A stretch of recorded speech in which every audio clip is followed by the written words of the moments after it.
ശാന്തി. 19/7/24 പ്രഭാതമുരളി ബാബ്ദാദ മധുബൻ. ബാബ പറയുന്നു, മധുരമായ കുട്ടികളെ, നിങ്ങൾക്ക് ഡബിൾ കിരീടധാരിയായ രാജാവ് ആകേണ്ടതുണ്ട്. അപ്പോൾ നന്നായി സർവീസ് ചെയ്യൂ, പ്രജകളെ തയ്യാറാക്കൂ. സംഗമത്തിൽ നിങ്ങൾക്ക് സർവീസ് തന്നെയാണ് ചെയ്യേണ്ടത്. ഇതിൽ തന്നെയാണ് മംഗളം ഉള്ളത്. ചോദ്യം: പഴയ ലോകത്തിൻ്റെ വിനാശത്തിനു മുമ്പേ ഓരോരുത്തരെയും ഏതൊന്നിനാൽ അലങ്കരിക്കണം?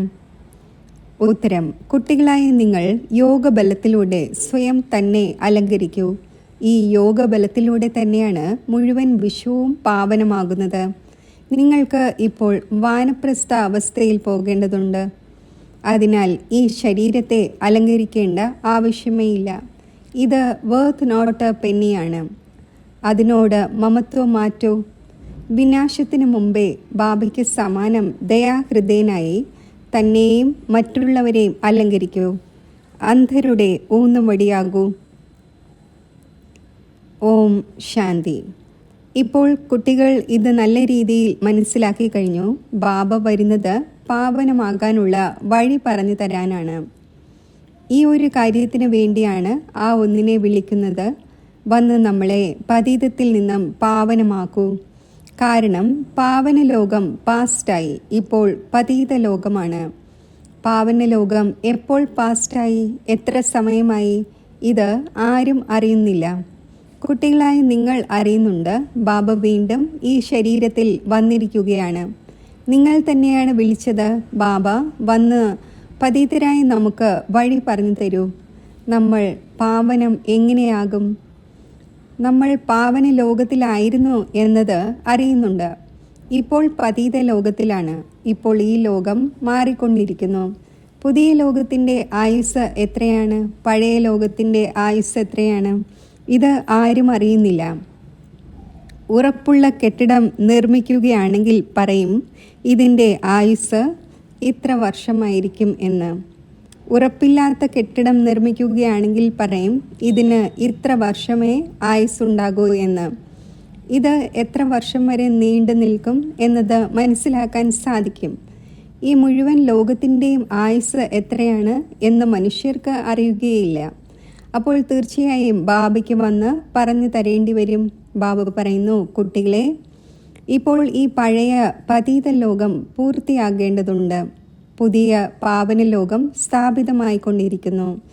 പുതിയ ലോകത്തിൽ വളരെ കുറച്ച് മനുഷ്യരാണ് ഉണ്ടായിരുന്നത്. പുതിയ ലോകമാണ് സത്യയുഗം. അതിനെ സുഖധാമം എന്ന് പറയുന്നു. ഇത് ദുഃഖധാമമാണ്. ഇതിൻ്റെ അവസാനം തീർച്ചയായും വരേണ്ടതുണ്ട്. പിന്നെ സുഖധാമത്തിൻ്റെ ഹിസ്റ്ററി റിപ്പീറ്റ് ആകേണ്ടതുണ്ട്. എല്ലാവരെയും ഇത് മനസ്സിലാക്കിക്കണം. ബാബ ഡയറക്ഷൻ നൽകുന്നു. സ്വയം ആത്മാവാണ് എന്ന് മനസ്സിലാക്കി ബാബയെ ഓർമ്മിക്കൂ. പിന്നെ മറ്റുള്ളവർക്കും ഈ വഴി പറഞ്ഞു കൊടുക്കൂ. ലൗകിക പിതാവിനെ എല്ലാവരും അറിയുന്നുണ്ട്. പാരലൗകിക പിതാവിനെ ആരും അറിയുന്നില്ല. സർവവ്യാപി എന്ന് പറയുന്നു. മത്സ്യകൂർമ്മ അവതാരങ്ങളിലേക്ക് അല്ലെങ്കിൽ 84 ലക്ഷം ജന്തുവിഭാഗങ്ങളിലേക്ക് കൊണ്ടുപോയി. ലോകത്തിൽ ആരും ബാബയെ അറിയുന്നില്ല. ബാബയെ അറിഞ്ഞിരുന്നുവെങ്കിൽ എല്ലാം മനസ്സിലാക്കിയേനെ. അഥവാ കല്ലിലും മൺകട്ടയിലുമുണ്ടെങ്കിൽ സമ്പത്തിൻ്റെ കാര്യമേ നിലനിൽക്കുന്നില്ല. ദേവതമാരെയും പൂജിക്കുന്നു, എന്നാൽ ആരുടെയും ഓക്കുപേഷൻ അറിയുന്നില്ല. തീർത്തും ഈ കാര്യങ്ങളിൽ അറിവില്ലാത്തവരാണ്. അപ്പോൾ ഏറ്റവും ആദ്യത്തെ തെറ്റായ കാര്യം മനസ്സിലാക്കിച്ചു കൊടുക്കണം. കേവലം ചിത്രങ്ങൾ കൊണ്ട് ആർക്കും മനസ്സിലാക്കാൻ സാധിക്കില്ല. പാവം മനുഷ്യർ ബാബയെ അറിയുന്നില്ല, രചനയെ അറിയുന്നില്ല. തുടക്കം മുതൽ ഈ രചന എങ്ങനെ രചിക്കപ്പെട്ടു? ദേവതമാരുടെ രാജ്യം എപ്പോൾ ഉണ്ടായിരുന്നു? അവരെ പൂജിക്കുന്നു, ഒന്നും അറിയുന്നില്ല. ലക്ഷക്കണക്കിന് വർഷങ്ങൾ സൂര്യവംശി രാജധാനി തുടർന്നു. പിന്നെ ചന്ദ്രവംശി ലക്ഷക്കണക്കിന് വർഷങ്ങൾ തുടർന്നു എന്ന് മനസ്സിലാക്കുന്നു. ഇതിനെ അജ്ഞാനം എന്ന് പറയുന്നു. ഇപ്പോൾ കുട്ടികളായി നിങ്ങൾക്ക് ബാബ മനസ്സിലാക്കിച്ചു തന്നു.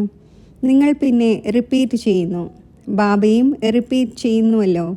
ഇങ്ങനെ മനസ്സിലാക്കിച്ചു കൊടുക്കൂ, സന്ദേശം നൽകൂ.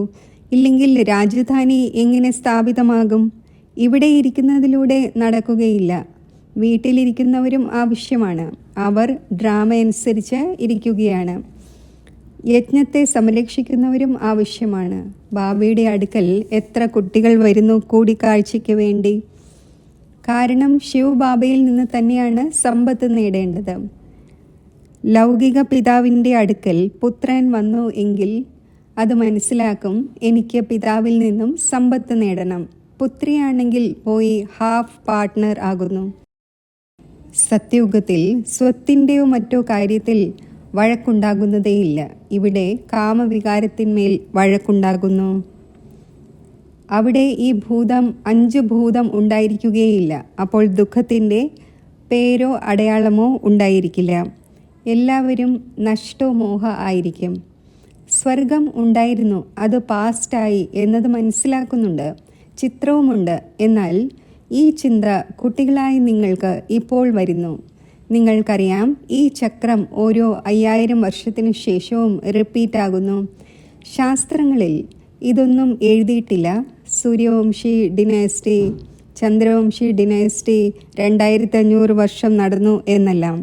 ബറോഡയിലെ രാജ്ഭവനിൽ രാമായണം കേൾക്കുന്നതായി പത്രത്തിൽ ഉണ്ടായിരുന്നു. ഏതെങ്കിലും ആപത്തുകൾ വരുമ്പോൾ മനുഷ്യർ ഭക്തിയിൽ മുഴുകുന്നു, ഭഗവാനെ തൃപ്തനാക്കുന്നതിനു വേണ്ടി. അങ്ങനെ ഭഗവാൻ തൃപ്തനാകുന്നൊന്നുമില്ല. ഇത് ഡ്രാമയിൽ അടങ്ങിയതാണ്. ഭക്തിയിലൂടെ ഒരിക്കലും ഭഗവാൻ തൃപ്തനാകുന്നില്ല. കുട്ടികളായ നിങ്ങൾക്കറിയാം, പകുതി കൽപ്പം ഭക്തി നടക്കുന്നു, സ്വയമേ ദുഃഖം എടുത്തുകൊണ്ടിരിക്കുന്നു. ഭക്തി ചെയ്ത് എല്ലാ പൈസയും ഇല്ലാതാക്കുന്നു. ഈ കാര്യങ്ങൾ വിരളം പേർ മാത്രമേ മനസ്സിലാക്കുകയുള്ളൂ. ഏത് കുട്ടികൾ സർവീസിലാണോ അവർ സമാചാരവും നൽകിക്കൊണ്ടിരിക്കുന്നു.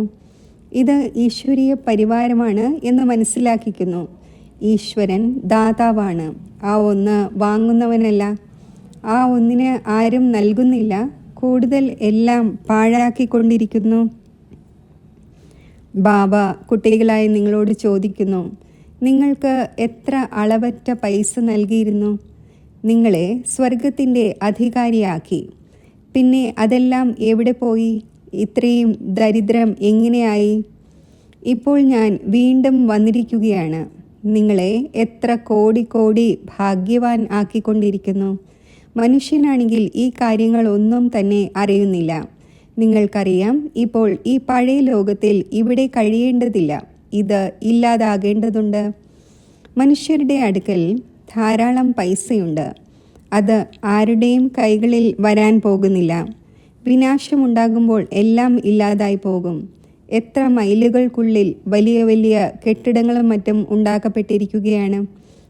അനേകം ധനസമ്പത്തുകളുണ്ട്. എല്ലാം ഇല്ലാതായി പോകും. കാരണം നിങ്ങൾക്കറിയാം, എപ്പോഴാണോ നമ്മുടെ രാജ്യം ഉണ്ടായിരുന്നത് അപ്പോൾ മറ്റാരും ഉണ്ടായിരുന്നതേയില്ല. അവിടെ അളവറ്റ ധനമുണ്ടായിരുന്നു. നിങ്ങൾ മുന്നോട്ട് പോകവേ എന്തെല്ലാമാണ് നടക്കുന്നത് എന്ന് കണ്ടുകൊണ്ടിരിക്കും. അവരുടെ അടുക്കൽ എത്ര സ്വർണം, എത്ര വെള്ളി, നോട്ട് തുടങ്ങിയവയുണ്ട്. അതിൻ്റെ എല്ലാം ബഡ്ജറ്റ് പുറത്തു വരുന്നു. ഇത്രയും ബഡ്ജറ്റുണ്ട്, ഇത്രയും ചിലവുണ്ട് എന്ന് അനൗൺസ് ചെയ്യുന്നു. വെടിക്കോപ്പുകൾക്ക് എത്ര ചിലവാണ്? ഇപ്പോൾ വെടിക്കോപ്പുകൾക്കായി ഇത്രയും ചിലവ് ചെയ്യുന്നു. അതിലൂടെ വരുമാനമൊന്നുമില്ല. ഇത് സൂക്ഷിച്ചു വെക്കാനുള്ള വസ്തുവല്ല. സൂക്ഷിച്ചു വെക്കേണ്ടത് സ്വർണവും വെള്ളിയുമാണ്. ലോകം ഗോൾഡൻ ഏജ് ആയിരിക്കുമ്പോൾ സ്വർണ്ണ നാണയങ്ങൾ ഉണ്ടായിരിക്കും. സിൽവർ ഏജിൽ വെള്ളിയാണ്. അവിടെയാണെങ്കിൽ അപാര ധനമുണ്ടായിരിക്കും. പിന്നെ കുറഞ്ഞു ഇപ്പോൾ നോക്കൂ എന്താണ് ഇറങ്ങിയിരിക്കുന്നത്? കടലാസിൻ്റെ നോട്ട്. വിദേശത്തും പേപ്പറിൻ്റെ നോട്ട് ഇറങ്ങിയിരിക്കുകയാണ്. പേപ്പറാണെങ്കിൽ ഉപയോഗമുള്ള വസ്തുവല്ല. പിന്നെ എന്താണ് അവശേഷിക്കുക? ഈ വലിയ വലിയ ബിൽഡിങ്സും മറ്റുമെല്ലാം ഇല്ലാതായി പോകും. അതിനാൽ ബാബ പറയുന്നു, മധുരമായ കുട്ടികളെ, ഇങ്ങനെ മനസ്സിലാക്കൂ, ഈ എന്തെല്ലാം കാണുന്നുവോ ഇവയില്ല, ഇവയെല്ലാം ഇല്ലാതാകേണ്ടതുണ്ട്. ശരീരവും പഴയതും വർത്ത് നോട്ട് പെന്നിയുമാണ്. ആര് എത്ര തന്നെ സുന്ദരമായിരുന്നാലും ശരി, ഈ ലോകം തന്നെ ബാക്കി കുറച്ച് സമയമേ ഉള്ളൂ. ഏതെങ്കിലും ലക്ഷ്യസ്ഥാനമില്ല. ഇരിക്കവേ തന്നെ മനുഷ്യന് എന്തൊക്കെ സംഭവിക്കുന്നു? ഹാർട്ട് ഫെയിൽ ഉണ്ടാകുന്നു. മനുഷ്യന് ഒരു ഉറപ്പുമില്ല. സത്യയുഗത്തിൽ ഇങ്ങനെ ആയിരിക്കില്ല. അവിടെയാണെങ്കിൽ യോഗബലത്തിലൂടെ ശരീരം കൽപ്പതരുവിന് സമാനമായിരിക്കും. അതായത് പൂർണ്ണ ആരോഗ്യത്തിൽ റെജുവിനേറ്റ് ചെയ്തതായിരിക്കും. ഇപ്പോൾ കുട്ടികളായി നിങ്ങൾക്ക് ബാബയിൽ ലഭിച്ചു. ഈ ലോകത്തിൽ നിങ്ങൾക്ക് കഴിയേണ്ടതില്ല എന്ന് പറയുന്നു. ഇത് മോശമായ ലോകമാണ്. ഇപ്പോൾ യോഗബലത്തിലൂടെ സ്വയം തന്നെ അലങ്കരിക്കണം. അവിടെയാണെങ്കിൽ കുട്ടികളും യോഗബലത്തിലൂടെ ഉണ്ടാകുന്നു. വികാരത്തിൻ്റെ കാര്യമേ അവിടെ ഉണ്ടായിരിക്കില്ല. യോഗബലത്തിലൂടെ നിങ്ങൾ മുഴുവൻ വിശ്വത്തെയും പാവനമാക്കുന്നു. അപ്പോൾ പിന്നെ വലിയ കാര്യമാണോ? ഈ കാര്യങ്ങളും നമ്മുടെ കുലത്തിലേത് ആയിരിക്കുന്നവർ മാത്രമേ മനസ്സിലാക്കുകയുള്ളൂ. ബാക്കി എല്ലാവർക്കും ശാന്തിധാമത്തിലേക്ക് പോകേണ്ടതുണ്ട്. അത് വീടാണ്. എന്നാൽ മനുഷ്യർ അതിനെ വീടായി മനസ്സിലാക്കുന്നില്ല. അവർ പറയുന്നു, ഒരാത്മാവ് പോവുകയും മറ്റൊന്ന് വരികയും ചെയ്തുകൊണ്ടിരിക്കുന്നു. സൃഷ്ടിചക്രം അഭിവൃദ്ധി പ്രാപിക്കുന്നു. രചയിതാവിനെയും രചനയെയും നിങ്ങൾ അറിയുന്നു. അതിനാൽ മറ്റുള്ളവർക്ക് മനസ്സിലാക്കിച്ചു കൊടുക്കാൻ പരിശ്രമിക്കുന്നു. ബാബയുടെ സ്റ്റുഡൻ്റായി മാറട്ടെ, എല്ലാം അറിയട്ടെ, സന്തോഷത്തിൽ വരട്ടെ എന്ന് വിചാരിച്ചുകൊണ്ട് നമ്മളിപ്പോൾ അമരലോകത്തിലേക്ക് പോകുന്നു. പകുതി കൽപ്പം അസത്യമായ കഥകൾ കേട്ടു. ഇപ്പോഴാണെങ്കിൽ വളരെയധികം സന്തോഷം ഉണ്ടായിരിക്കണം. നമ്മൾ അമരലോകത്തിലേക്ക് പോകും. ഇപ്പോൾ ഈ മൃത്യുലോകത്തിൻ്റെ അന്തിമമാണ്. നമ്മൾ സന്തോഷത്തിൻ്റെ ഖജനാവ് ഇവിടെ നിന്നും നിറച്ചു പോകുന്നു. അപ്പോൾ ഈ സമ്പാദ്യം ഉണ്ടാക്കുന്നതിൽ, സഞ്ചി നിറയ്ക്കുന്നതിൽ നല്ല രീതിയിൽ മുഴുകേണ്ടതാണ്. ടൈം വേസ്റ്റ് ചെയ്യാൻ പാടില്ല. ഇപ്പോഴാണെങ്കിൽ നമുക്ക് മറ്റുള്ളവരുടെ സർവീസ് ചെയ്യേണ്ടതുണ്ട്, സഞ്ചി നിറയ്ക്കേണ്ടതുണ്ട്. ബാബ പഠിപ്പിക്കുന്നു എങ്ങനെ ദയാഹൃദയരാകാം, അന്ധരുടെ ഊന്നുവടിയാകാം. ഈ ചോദ്യം ഏതെങ്കിലും സന്യാസിക്കോ വിദ്വാനോ മറ്റോ ചോദിക്കാൻ സാധിക്കില്ല. സ്വർഗം എവിടെ, നരകം എവിടെയാണ് എന്ന് അവർക്കെന്തറിയാം? എത്ര തന്നെ വലിയ വലിയ പൊസിഷനിലുള്ളവരായാലും, എയ്റോപ്ലെയിനിൻ്റെ ചീഫ് കമാൻഡറായാലും, യുദ്ധത്തിൻ്റെ കമാൻഡർ ഇൻ ചീഫ് ആയാലും, സ്റ്റീമറിൻ്റേതായാലും, നിങ്ങളുടെ മുന്നിൽ ഇതെല്ലാം എന്താണ്? നിങ്ങൾക്കറിയാം, ബാക്കി അല്പം സമയമേ ഉള്ളൂ. സ്വർഗത്തെക്കുറിച്ച് ആർക്കും തന്നെ അറിയുകയില്ല. ഈ സമയത്ത് എല്ലാ ഭാഗത്തും ലഹളകൾ നടന്നുകൊണ്ടിരിക്കുന്നു. പിന്നീട് അവർക്ക് എയ്റോപ്ലെയിൻ്റെയോ സൈന്യത്തിൻ്റെയോ ആവശ്യമുണ്ടായിരിക്കില്ല. ഇതെല്ലാം ഇല്ലാതായി പോകും. ബാക്കി കുറച്ച് മനുഷ്യർ അവശേഷിക്കും. ഈ വിളക്കുകളും എയ്റോപ്ലെയിനും മറ്റും അവശേഷിക്കും. എന്നാൽ ലോകം എത്ര ചെറുതായിരിക്കും? ഭാരതം മാത്രം അവശേഷിക്കും.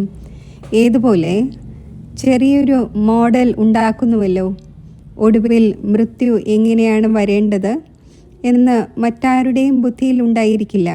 നിങ്ങൾക്കറിയാം, മൃത്യു മുന്നിൽ നിൽക്കുകയാണ്. അവർ പറയുന്നു, നമ്മൾ ഇവിടെ ഇരുന്നു കൊണ്ട് തന്നെ ബോംബിടും. എവിടെ വീഴുമോ അവിടെയെല്ലാം ഇല്ലാതായി പോകും. ഏതെങ്കിലും സൈന്യത്തിൻ്റെയോ മറ്റോ ആവശ്യമില്ല. ഓരോരോ എയ്റോപ്ലെയിന് പോലും കോടികൾ ചിലവാകുന്നു. എല്ലാവരുടെയും അടുക്കൽ എത്ര സ്വർണമുണ്ട്? ടൺ കണക്കിന് സ്വർണമുണ്ട്. അതെല്ലാം സമുദ്രത്തിലേക്ക് പോകും. ഈ മുഴുവൻ രാവണ രാജ്യവും ഒരു ഐലൻഡാണ്. എണ്ണമറ്റ മനുഷ്യരുണ്ട്. നിങ്ങളേവരും തൻ്റെ രാജ്യം സ്ഥാപിച്ചുകൊണ്ടിരിക്കുകയാണ്. അപ്പോൾ സർവീസിൽ ബിസിയായിരിക്കണം. എവിടെയെങ്കിലും വെള്ളപ്പൊക്കമോ മറ്റോ ഉണ്ടാവുകയാണെങ്കിൽ നോക്കൂ, എത്ര ബിസിയാകുന്നു.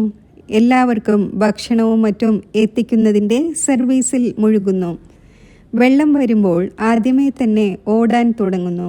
അപ്പോൾ ചിന്തിക്കൂ, എല്ലാവരും എങ്ങനെയായിരിക്കും ഇല്ലാതാകുന്നതെന്ന്. സൃഷ്ടിയുടെ ഓൾറൗണ്ട് ചുറ്റിനും സാഗരമാണ്. വിനാശമുണ്ടാകുമ്പോൾ ജലമയമാകും. ജലം തന്നെ ജലമായിരിക്കും. നമ്മുടെ രാജ്യമായിരുന്നപ്പോൾ ഈ ബോംബെയോ കറാച്ചിയോ മറ്റോ ഉണ്ടായിരുന്നില്ല എന്നത് ബുദ്ധിയിലുണ്ട്. ഭാരതം എത്ര ചെറുതായി അവശേഷിക്കും, അതും മധുരമായ ജലത്തിൽ. ജലത്തിൻ്റെ തീരത്ത് എന്നർത്ഥം. അവിടെ കിണറിൻ്റെയോ മറ്റോ ആവശ്യമില്ല. ജലം വളരെ സ്വച്ഛവും കുടിക്കാൻ യോഗ്യവുമായിരിക്കും. നദികളിൽ കളി വിനോദങ്ങൾ നടത്തുന്നു. മാലിന്യത്തിൻ്റെ ഒരു കാര്യവും ഉണ്ടായിരിക്കില്ല. പേര് തന്നെ സ്വർഗം, അമരലോകം എന്നാണ്. പേര് കേൾക്കുമ്പോൾ തന്നെ ആഗ്രഹമുണ്ടാകുന്നു. വേഗം വേഗം ബാബയിൽ നിന്നും പൂർണ്ണമായി പഠിച്ച് സമ്പത്തെടുക്കട്ടെ, പഠിച്ച് പിന്നെ പഠിപ്പിക്കട്ടെ, എല്ലാവർക്കും സന്ദേശം നൽകട്ടെ. കഴിഞ്ഞ കൽപ്പത്തിൽ ആര് സമ്പത്തെടുത്തോ അവർ എടുക്കും. പുരുഷാർത്ഥം ചെയ്തുകൊണ്ടിരിക്കുന്നു. കാരണം പാവങ്ങൾ ബാബയെ അറിയുന്നില്ല. ബാബ പറയുന്നു, പവിത്രമാകൂ. ആരുടെ ഉള്ളംകൈയിൽ സ്വർഗം ലഭിക്കുമോ അവർ എന്തുകൊണ്ട് പവിത്രമായി കഴിയില്ല? പറയൂ. നമുക്ക് വിശ്വത്തിൻ്റെ ചക്രവർത്തി പദവി ലഭിക്കുന്നു എന്നിരിക്കെ നമ്മൾ എന്തുകൊണ്ട് ഒരു ജന്മം പവിത്രമാകില്ല? ഭഗവാനുവാച, നിങ്ങൾ ഈ അന്തിമ ജന്മത്തിൽ പവിത്രമാവുകയാണെങ്കിൽ 21 ജന്മത്തേക്ക് പവിത്ര ലോകത്തിൻ്റെ അധികാരിയാകും. കേവലം ഈ ഒരു ജന്മം എൻ്റെ ശ്രീമത്തനുസരിച്ച് നടക്കൂ. രക്ഷാബന്ധനവും ഇതിൻ്റെ അടയാളമാണ്. അപ്പോൾ എന്തുകൊണ്ട് നമുക്ക് പവിത്രമായിരിക്കാൻ സാധിക്കില്ല? പരിധിയില്ലാത്ത ബാബ ഗ്യാരണ്ടി ചെയ്യുന്നു. ബാബ ഭാരതത്തിന് സ്വർഗത്തിൻ്റെ സമ്പത്ത് നൽകിയിരുന്നു. അതിനെ സുഖധാമം എന്ന് പറയുന്നു. അപാര സുഖം ഉണ്ടായിരുന്നു. ഇത് ദുഃഖധാമമാണ്. ഏതെങ്കിലും ഒരു വലിയ വ്യക്തിയെ നിങ്ങൾ ഇങ്ങനെ മനസ്സിലാക്കിക്കുകയാണെങ്കിൽ എല്ലാവരും കേട്ടുകൊണ്ടിരിക്കും. യോഗത്തിൽ ഇരുന്ന് പറഞ്ഞു കൊടുക്കൂ. എല്ലാവരും ടൈമും മറ്റും മറന്നു പോകട്ടെ. ആർക്കും ഒന്നും പറയാൻ സാധിക്കരുത്. 15-20 മിനിറ്റിന് പകരം 1 മണിക്കൂർ പോലും കേട്ടുകൊണ്ടിരിക്കട്ടെ. എന്നാൽ ആ ശക്തി വേണം. ദേഹാഭിമാനം ഉണ്ടായിരിക്കാൻ പാടില്ല. ഇവിടെയാണെങ്കിൽ സർവീസ് തന്നെ സർവീസ് ചെയ്യേണ്ടതുണ്ട്. അപ്പോൾ തന്നെയാണ് മംഗളമുണ്ടാകുന്നത്. രാജാവാകേണ്ടതുണ്ട്. അപ്പോൾ പ്രജകളെ എവിടെയാണ് തയ്യാറാക്കിയിട്ടുള്ളത്? ബാബ വെറുതെ അങ്ങനെ ശിരസിൽ തലപ്പാവ് വെച്ചു തരികയൊന്നുമില്ല. അതായത് പദവി നൽകുകയില്ല.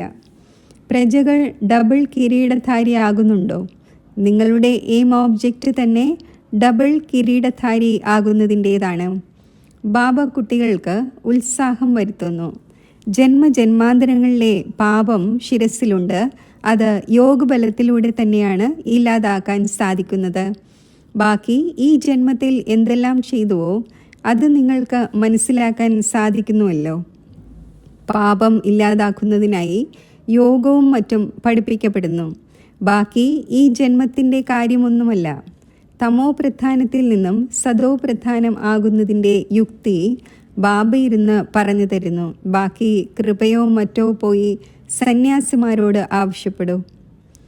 ശരി, മധുരമായ സിഖിലതെ കുട്ടികൾക്ക് മാതാവും പിതാവുമായ ബാബ്ദാദയുടെ സ്നേഹസ്മരണകൾ. Good morning. ആത്മീയ പിതാവിൻ്റെ ആത്മീയ കുട്ടികൾക്ക് നമസ്തേ. ധാരണയ്ക്കുള്ള മുഖ്യസാരം: അമരലോകത്തിലേക്ക് പോകുന്നതിന് വേണ്ടി സംഗമത്തിൽ സന്തോഷത്തിൻ്റെ ഖജനാവ് നിറയ്ക്കണം. ടൈം വേസ്റ്റ് ചെയ്യരുത്. തൻ്റെ സഞ്ചി നിറച്ച് ദയാഹൃദയരായി അന്ധരുടെ ഊന്നുവടിയാകണം. ഉള്ളംകൈയിൽ സ്വർഗം നേടുന്നതിനായി തീർച്ചയായും പവിത്രമാകണം. സ്വയം തന്നെ സദോ പ്രധാനം ആക്കുന്നതിൻ്റെ യുക്തികൾ രചിച്ച് തൻ്റെ മേൽ സ്വയമേ കൃപ കാണിക്കണം. യോഗബലം ശേഖരിക്കണം. വരദാനം: പ്രഭുവിനെ സദാ കൂടെ വെച്ച് കമ്പൈൻഡ് സ്വരൂപം അനുഭവിക്കുന്ന വിശേഷ പാർട്ട്ധാരിയായി ഭവിക്കട്ടെ. കുട്ടികൾ എപ്പോഴാണോ ബാബ എന്ന് ഹൃദയം കൊണ്ട് പറയുന്നത് അപ്പോൾ ദിലാരാമൻ ഹാജരാകുന്നു. അതിനാൽ പ്രഭു ഹാജരാണ് എന്ന് പറയുന്നു. വിശേഷ ആത്മാക്കൾ കമ്പൈൻഡ് തന്നെയാണ്. ലോകർ പറയുന്നു, എവിടെ നോക്കിയാലും അവിടെ നീ തന്നെ നീയാണ്. കുട്ടികൾ പറയുന്നു, നമ്മൾ എന്തു തന്നെ ചെയ്താലും എവിടെ പോയാലും ബാബ കൂടെ തന്നെയുണ്ട്. കരൺ കരാവൻഹാർ, ചെയ്യുന്നവനും ചെയ്യിപ്പിക്കുന്നവനും എന്ന് പറയുന്നു. അപ്പോൾ ചെയ്യുന്നവനും ചെയ്യിപ്പിക്കുന്നവനും കമ്പൈൻഡായി. ഈ സ്മൃതിയിലിരുന്ന് പാർട്ട് അഭിനയിക്കുന്നവർ വിശേഷ പാർട്ട്ധാരി ആകുന്നു. സ്ലോഗൻ: സ്വയം ഈ പഴയ ലോകത്തിൽ ഗസ്റ്റായി മനസ്സിലാക്കി ഇരിക്കൂ. അപ്പോൾ പഴയ സംസ്കാരങ്ങളെയും സങ്കല്പങ്ങളെയും ഗെറ്റ് ഔട്ട് ആക്കാൻ സാധിക്കും. ഓം ശാന്തി. യോഗത്തിൻ്റെ അഭ്യാസം.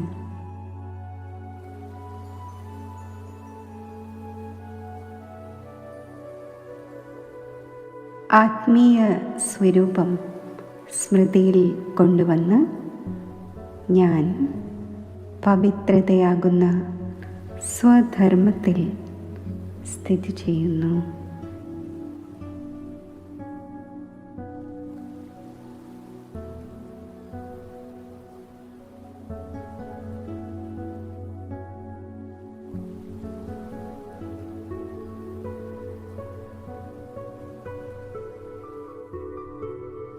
പവിത്രതയുടെ ദിവ്യപ്രകാശം നാനാഭാഗത്തും ആത്മനക്ഷത്രത്തിൽ നിന്നും പ്രസരിക്കുന്നു.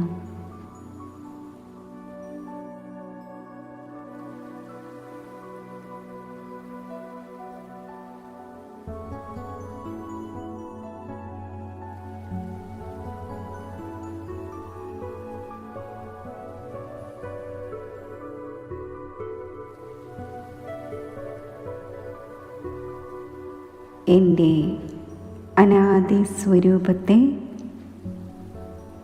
എമേർജ് ചെയ്ത് ഒരു സെക്കൻഡിൽ ഞാൻ ബ്രഹ്മലോകത്തിൽ സ്ഥിതി ചെയ്യുന്നു.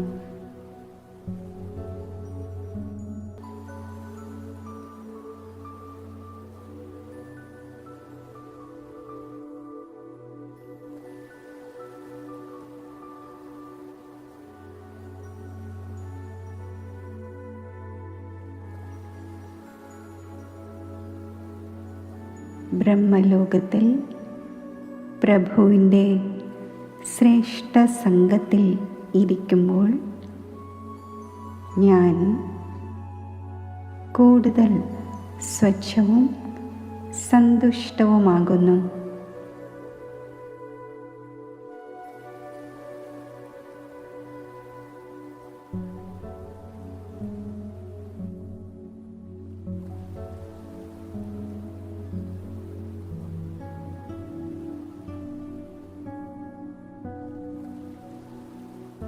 പവിത്ര സാഗരവും വരദാതാവുമായ ശിവപരമാത്മാവിൻ്റെ പവിത്ര കിരണങ്ങളുടെ പ്രഭാവത്തിനുള്ളിൽ സ്ഥിതി ചെയ്യുമ്പോൾ എന്നിൽ പവിത്രതയുടെ ബലം വർദ്ധിക്കുന്നു.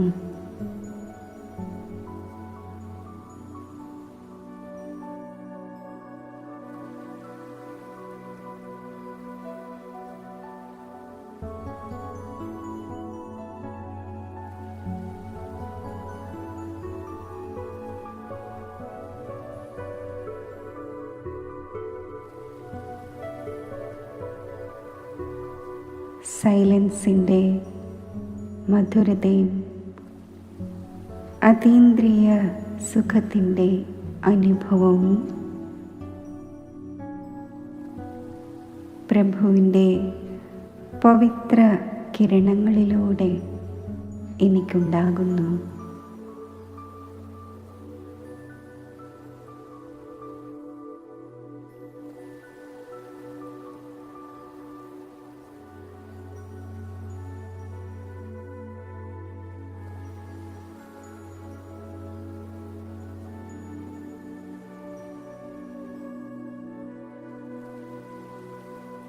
പരമാത്മാ പവിത്രതയാകുന്ന മഹാശക്തി എന്നിൽ നിറയുമ്പോൾ ഈ ദിവ്യശക്തിയുടെ മഹാദാനിയായി ഞാൻ മാറുന്നു.